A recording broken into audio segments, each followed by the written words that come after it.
Welcome to the Youth Voice, a podcast giving young people a voice in politics across the end of Ireland. So, a bit of a different dynamic today.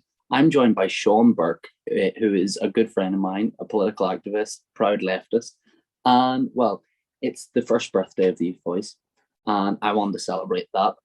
So, what I thought we'd do is rather than me being the interviewer, who is obviously your favourite interviewer of all, I'm going to let Seán interview me because I'm always a bit uncomfortable on the other side of the camera. And well, I thought it would be good to let everyone get to know me and get to know a bit more about the Youth Voice and Youth Voice NI. So without further ado, thanks for coming on, Seán, and we'll get straight into it. Happy to be here. Although do just want to clarify that while you may be everyone's favorite host at the moment, by the end of this podcast, I think I will change that. Probably not, though. So we'll get right into it with our first question. People have sent in questions to both you and I for what I can ask, so that people would ask you the questions. The first question is, of course, what made you start Youth Voice? Well, a year ago, I was told by someone that I have a lot of opinions and I should start some kind of podcast or a YouTube channel. And I had initially messed about with music and that kind of thing, and I'd been doing A-level politics. And I thought, no one actually listens to young people. No one is listening. I'm a young person. I've got a lot of thoughts, and I want to hold power to account. So from there, I tweeted at Naomi Long saying, would she come on my podcast to kick it off as my first guest? And I did. She replied. We got it set up for this day last year. And as I wore this exact same shirt, we sat in this same place. She complimented my guitar. We did a really good interview, and it didn't record. And I was sitting there quite depressed, and what do I do? And I launched the blog, and it was initially something like www.youthvoice.politics.blog, I think the URL was. And then eventually we became www.youthvoiceni.com. And it just grew. And, I've held debates. I've interviewed quite a lot of people that I've been interested in. And this is episode 30. So yeah, that's where it came from. I thought we needed something. Young people needed some kind of media outlet that would ask the real questions, because anytime there is anything, where it's government funded and government organized, it's always a bit weak. And I wanted to ask the real questions and act like a real media source. So that's what I did. Well, on the back of that answer, probably should have been my first question. Are you recording? Yeah, better be. You said that you interviewed Naomi Long there. You've interviewed lots of people. Who was your favorite person to interview? Oh, I think my favorite person that I talked to is probably John McDonnell, former Shadow Chancellor. It was just such a great interview, and he was so lovely, and we really got into some real politics. And he was someone, with such a brilliant background. Probably the most interesting one I did was with Billy Hutchinson. It performed really well, and a lot of older people listened to that, like, while young people were very tuned into the kind of Peter Weir ones and ones of Colum Eastwood. People, like, it was a lot of adults who were really interested in the fact that he took on Hutchinson, who had quite an interesting past, to say the least. But I think it has to be John McDonnell. Yeah. Is there anyone that you would really like to interview? I think Jeremy Corbyn. I want to interview Corbyn. He keeps telling me no because he's so busy. Like, I'll email his office and I'll be like, please come on. He'll be like, I'm busy. But I want someone like Jeremy Corbyn. I'd love to take on Michelle O'Neill, Micheál Martin, Leo Varadkar, really all the party leaders. I'm hopefully getting Jeffrey Dodson on soon. I think we're also getting the leader of the Lib Dems, Ed Davey, on soon.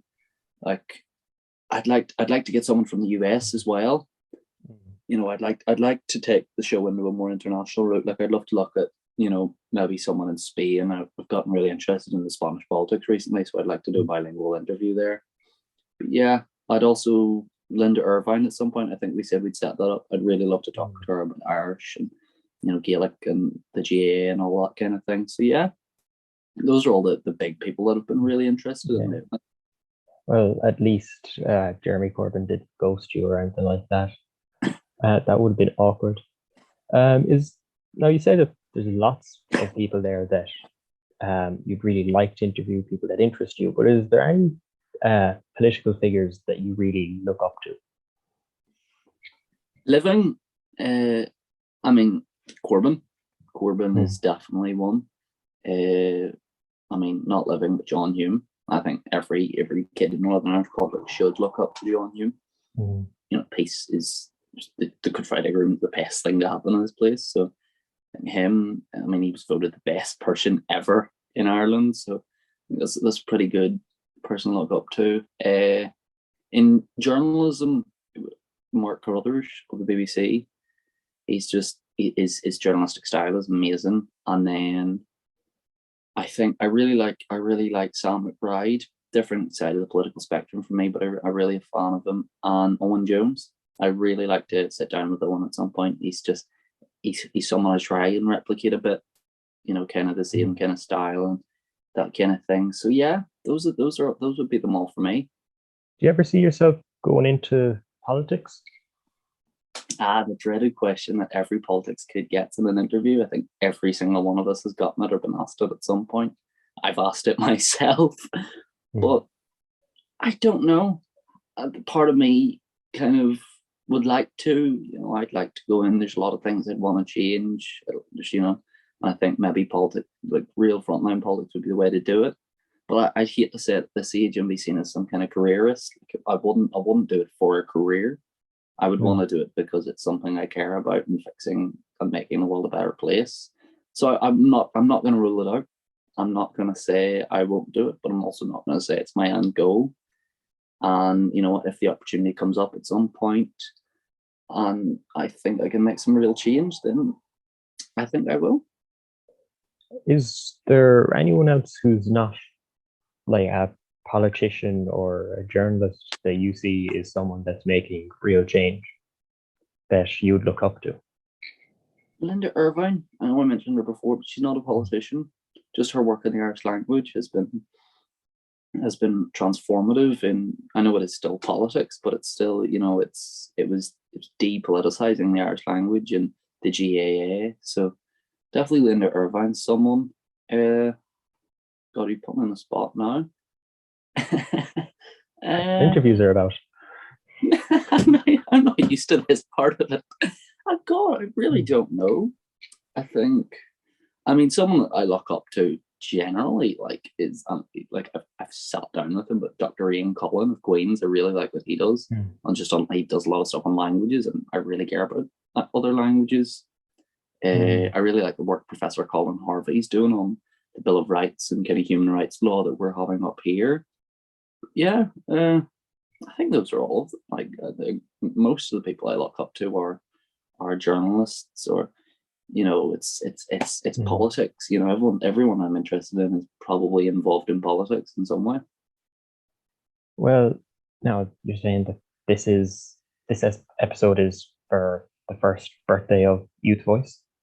So after 1 year of podcasting, this is probably not the best question to ask you. What competition would you recommend? But are there any other podcasts that you do enjoy and listen to and would recommend? Yeah, I mean, there definitely is. The Beyond NI podcast. I mean, I say that as someone that's been on the Beyond NI podcast twice now, but they were the first people that ever interview me. And I've had the guys on my show twice now. So, and I hope that I know they won't mind me saying it, but I really love their podcast. It's amazing. I love the work they do, and all their work in kind of quantifying politics has been brilliant. I love their website as well. The Shared Island podcast is very good. It's been brilliant. I again been on it, but I really like the network now and all it's doing, and just kind of about bringing people together about constitutional politics.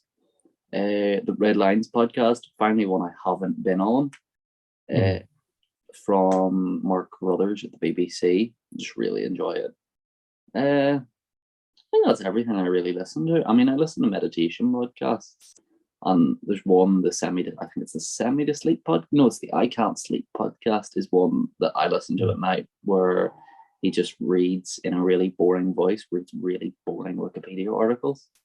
And you know what? It was top of my Spotify Wrapped, and it puts me to sleep. So you know what? I'm gonna get everyone to listen to that, because if you can't sleep, it's gonna work.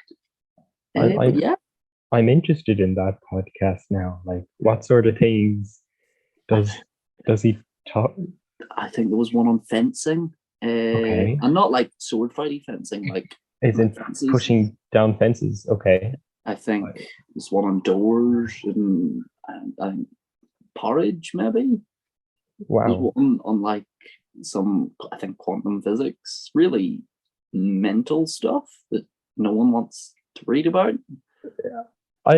Having a podcast be built on the premise of being boring is really an interesting idea to me. Like, having it intentionally, like, I know that this podcast has been doing that accidentally for last year.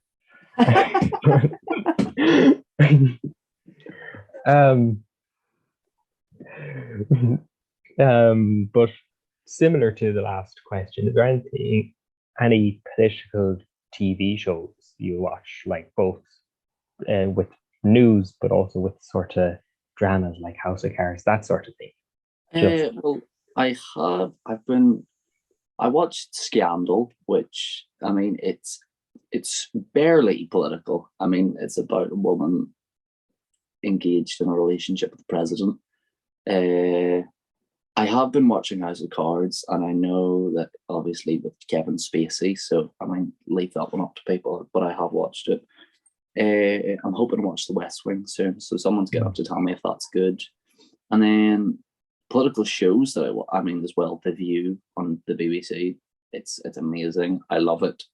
It's every week listening to Mark Ruthers tear the bits out of some DUP minister or Sinn Féin minister or any of the ministers is always fun.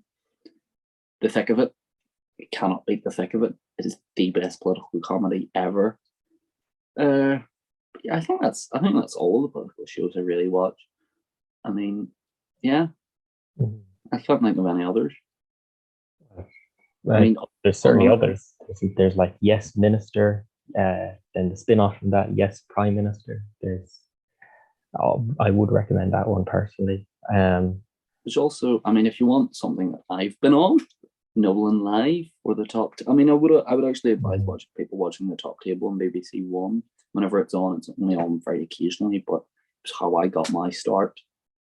Really and truly, I think I was on it 2 months after I started this. It was back in January. It's really good because it does what I like to do, where getting young people on to take on somebody political and giving young people a platform, really, which is what the Youth Voice is about. But it's got a bigger budget and a studio that isn't at the end of someone's bed in their bedroom. By which you mean it's got a budget. Yeah, and it doesn't have guitars in the background, but I mean, I like the guitars. But yeah, I'd advise watching that on Nolan Live if you want a bit of political drama, I suppose. And I go on it every so often, so you can't go wrong there. No, in that answer, you mentioned that you're on Nolan Live, which kind of ruined my next question, which would have been what to avoid, but that's grand. Now, I'm sure anyone who's watching this, instead of just listening to it, has probably noticed, although it hasn't been addressed, that I am wearing a Santa hat. So this is because it's coming up to Christmas. I'm going to go with a Christmassy question. Is there any weird traditions that you have for Christmas? Weird traditions? Yeah. Unusual. God. I mean, I don't ever consider it Christmas until I've listened to War Is Over by John Lennon. It's not Christmas until I've heard that.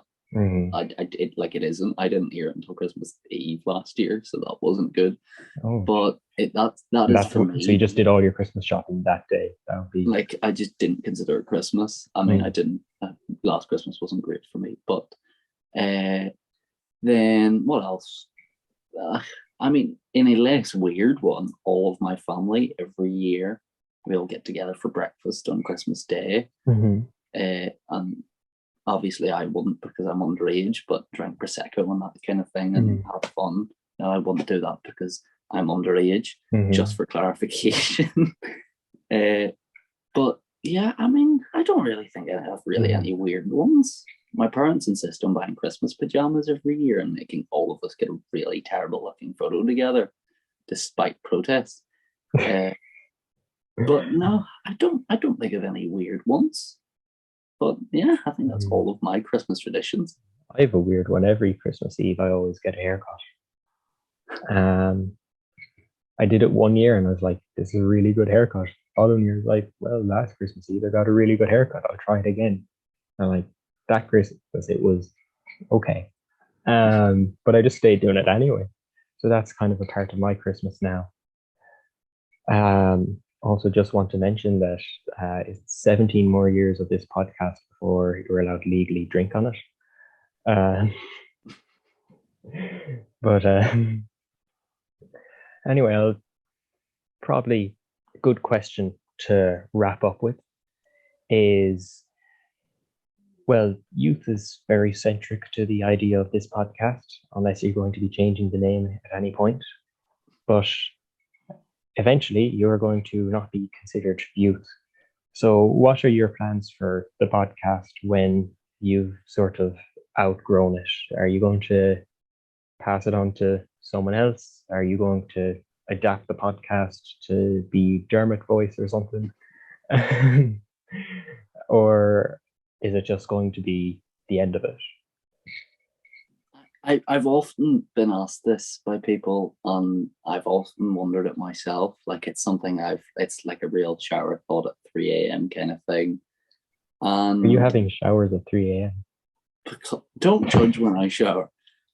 But I really don't know.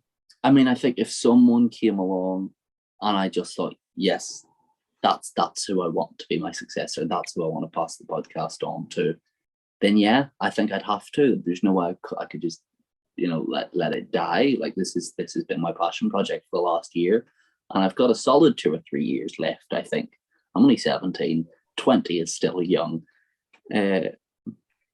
But I think anyone over the age of 20 is now crying.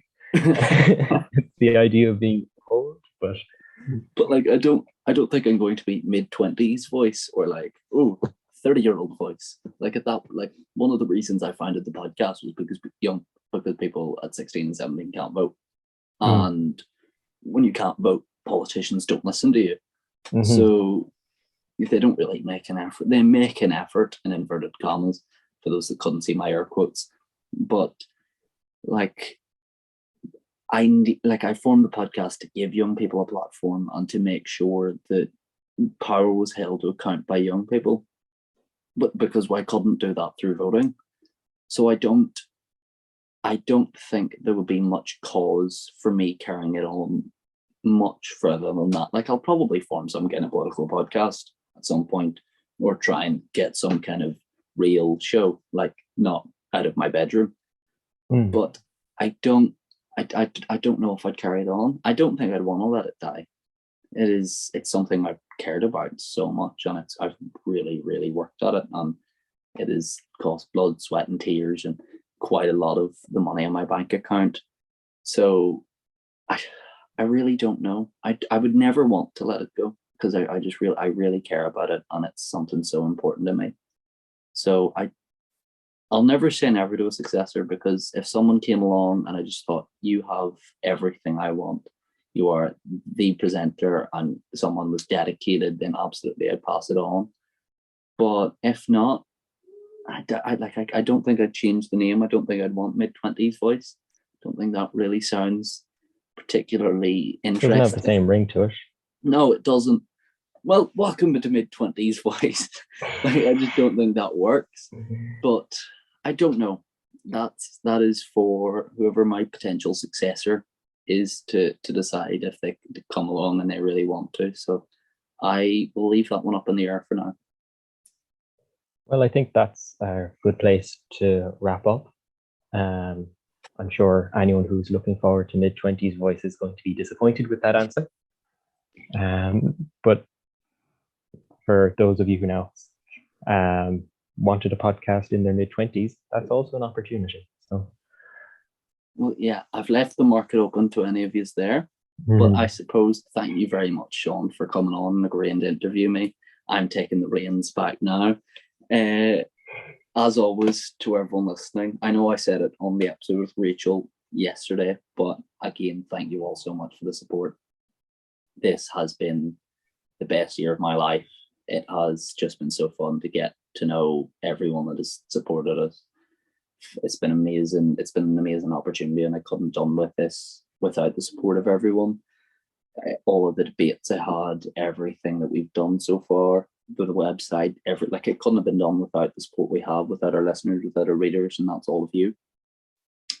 So thank you. You can, as always, read our blog at youthvoiceni.com. You can follow us on Instagram at youthvoice_ni, or catch us on Twitter at youthvoiceni. I'm the guest, so I'm going to shout out my socials now for the first time ever. So you can catch me at DHamill2004 on everything. But yeah, to the next year, there's a lot I want to do. I want to get more debates going, more discussions. There's a lot we're going to do over the next year, and it's going to be great. So if you want to get involved, please reach out. Let us know what you want to see. If you've any feedback, drop it in the comments, drop me a message, drop us a tweet, do anything at all. But as always, I've been your host, Dermot Hamill. Well, I've been your guest and host of the last year. Seán has been Seán. And thank you very much. And we'll see you all next time.